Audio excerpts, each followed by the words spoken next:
Imperialdramon is a super iconic Digimon and has made its release finally in the TCG.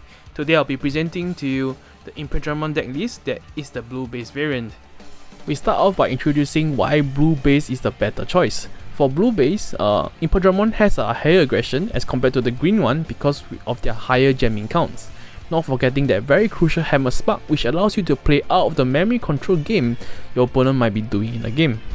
Introducing the ace unit of the deck, Imperialdramon himself. So a total of 4 copies will be run here. This card is also a 3-cost evolution when you evolve on top of a Imperialdramon or a Digimon, which we'll be discussing in a while. But the most important skill will be the restanding of all jamming units, which also includes himself. Not forgetting that restanding units will also steer clear away from the potential clears of your opponent Digimons, because opponent Digimons can only attack a rested unit. And not forgetting that when you restand the jamming units, this also increases the potential number of attacks you can do in a single turn, which can threaten Lethal immediately. 2 Perseomon, the vanilla 2-cost evo for Mega Evolutions. As this is a blue deck, it can work very well with the next card I'll be introducing. So nothing much to explain aside from the fact that it's a cheap evolution that helps to cycle the deck and a 12k beat stake at that, so it's a very strong card. And introducing the sort of the second ace unit of the deck, which is the Omimon himself. So this card carries himself and is inevitably a very reliable card, allowing for a single snipe of a unit as well as threatening a double attack on its own. We are running Omimon simply for the snipe, as the deck does struggle against Ragnarokmon or other Omimon decks because of its high base power, especially Ragnarokmon with its 14k fat body and a blocker possibility. Now let's introduce the level 5 of the decks, which are for Imperialdramon and for Digimon. So they are your best level 5 of the deck as it helps you to reduce the cost of the Imperialdramon. And on top of that, they are jamming units, so they'll stand along with the Imperialdramon, which mentioned earlier threaten more attacks in a turn. So Digimon is a pretty forward with that jamming and piercing, however piercing won't be the main thing as the power isn't very great to begin with. 7k only hits above blocker but not other level 5s. However, Imperialdramon is what pushes Imperialdramon to be stronger. His inheritable skill of allowing your Imperialdramon to swing twice in a single turn for 0 cost is actually insane. If you do the math on Imperialdramon, you can actually swing a total of 3 attacks by evolving on top of him. So swinging Imperialdramon first, followed up by Digivolving Imperialdramon, which stands himself because of the jamming effect, and swings for the second attack. Then the inheritable skill will kick in, allowing for another swing. So a total of 3 jamming attacks. It can be a surprise lethal if the enemy isn't careful. Now moving on to the champions, which are the level 4s, we are running the 4 classic blockers, which is the Grizzlymon. It's a very staple stuff and helps you against mirror matches or even rookie rushes. Personally, I feel jamming units are annoying, but they do lack that power to overcome a blocker, so they will not swing mindlessly with blocker on the field. Moving on, we do have X-Vmon. Well, this card works very well with aggressive Vmon early game, which I'll be introducing later, as jamming units don't have to worry about losing their body upon attacking. So however, as they are rested end of battle, they are vulnerable to a block clear by opponent Digimons because they are rested. So to avoid that, X-Vmon does allow you to restand that unit and steering clear away from that. Additionally, this card allows for a sneaky 2 swing with one of your Digimon which might clutch in games. Lastly, I'm running Frigimon. So this is usually a tech spot for champion, which is a level 4 spots, but I'm going with Frigimon because simply for that jamming skill, and especially it's a 4 cost for hardcore. So it works very well with Digitama skill, which I'll be introducing later, and does synergize very well with your Imperialdramons. Now on to the rookies, we have the 4 very reliable, strong Vmon himself, a jamming unit that at a rookie level allows you to dish out damage early game without any worries, and having your enemy to deal with it later. Also, this works perfectly with Demi Vmon, which is the Digitama, ensuring that you do draw when you Digivolve over it in the previous turn. Next, we do run 4 Gomamon. So this is the one with the inheritable skill of gaining 1 memory when deleted. So this card is actually pretty self-explanatory as the card has a good inheritable skill which helps to push your memory advantage later in the stage of the game. Lastly, we are running 6 vanilla rookies, so which are Electmon and lastly Gomamon himself. So they are cheap costs for you to flood the board and especially useful in doing memory control against your opponent. So 2 cost is very strong. Moving on to the option choices, we are running the infamous Hammer Spark or Vulcan Hammer. This card can actually carry the deck as it allows you to prevent your opponent to be memory controlling you, and this will really help you to digivolve to the Imperialdramon without any fail. So I do understand that there are new rookies introduced in the set 3 that stops Vulcan Hammer or Hammer Spark in this case plays, but it shouldn't be a total card from the deck as you might face colors that can't run them. However, if you are to face against such a color, there is the Purple Mimi. Yes, we do actually run one Purple Mimi.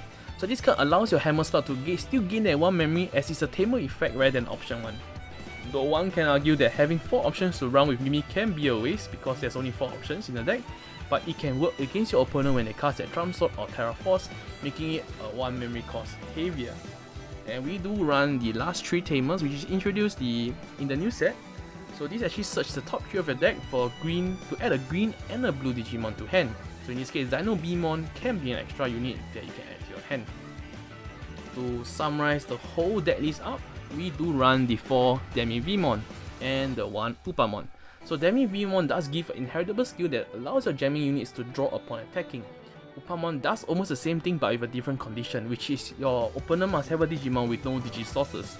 So why I run more Demi-Vmon is because I do prefer the high consistency because there's an easier condition to hit.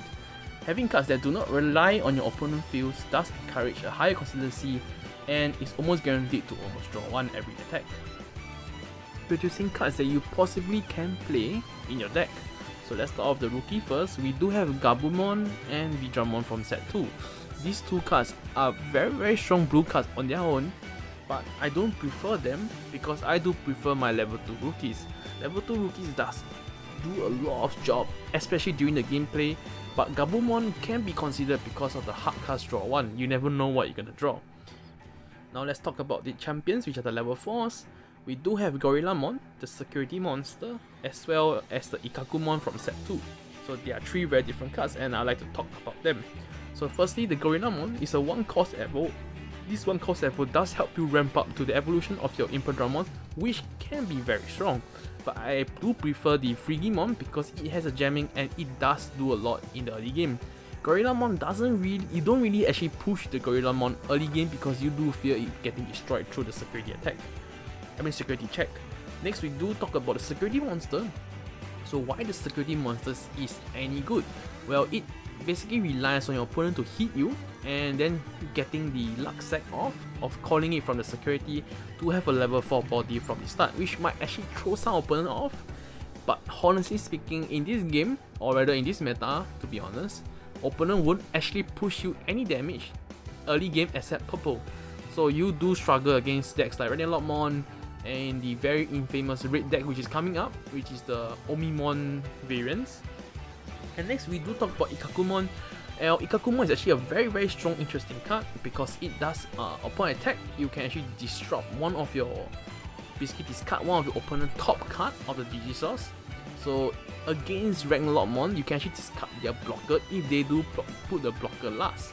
So it's a very strong card, but yet again it doesn't fit the tempo that I do wish upon Imperialdramon. So Imperialdramon does have a very strong tempo, which I do want it to stay with the XVmon and the Frigimon. Lastly, we do move on to the ultimate and we do have some choices.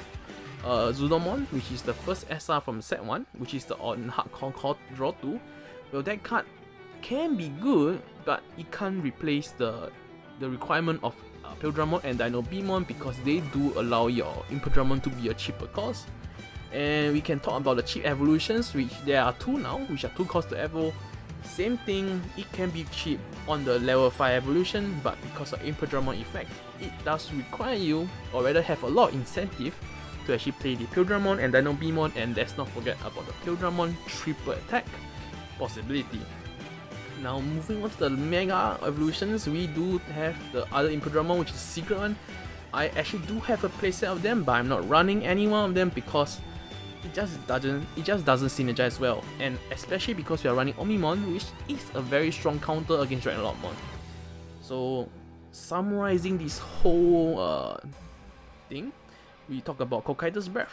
So I do think Kokaida's Breath is a very strong option and can be run inside the blue deck itself, but because I do run into a lot of situations whereby I do have it in hand instead of the security, and it does usually stuck very hard in my hand. And because unlike Terra Force, this card actually just bounce off the card to your opponent hand. So in cases like Ragnarokmon, we do actually give them the chance to actually call down another Ragnarokmon with the 7 mana we have provided to them. So that rounds up the deck profile as well as the cards that you possibly can play. Well, do drop me a like and do consider subscribing if you do enjoy the content, and let me know what other deck profiles will you be interested in, and I will be trying to deliver.